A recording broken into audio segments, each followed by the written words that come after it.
এই যে মসজিদটা দেখা যাচ্ছে এটা হচ্ছে তিলেওয়ালা মসজিদ। যাই হোক আমাদের গাড়ি ঘুরে গেল, আমরা দেখাতে অতটা ভালোভাবে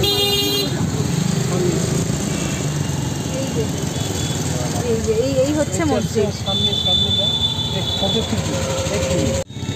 আমরা এখন দাঁড়িয়ে আছি তিলোওয়ালা মসজিদের সামনে, কিন্তু ভেতরে খুব একটা যেতে দিচ্ছে বলে মনে হচ্ছে না, দেখছি কতটা যাওয়া যায়।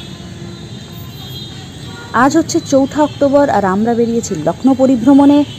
তো লখনৌতে কি দেখছি তা দেখতে হলে আমাদের সঙ্গে থাকুন। এই শর্টসের নিচে আমি আমার ভিডিওর লিংক দিয়ে দিচ্ছি। তিলেওয়ালা মসজিদে ঢুকতে দেওয়া হয়নি আমাদের, কারণ মেন মসজিদের দরজা বন্ধ ছিল। তো এই চাতাল থেকেই আমরা মসজিদ দর্শন করেছিলাম।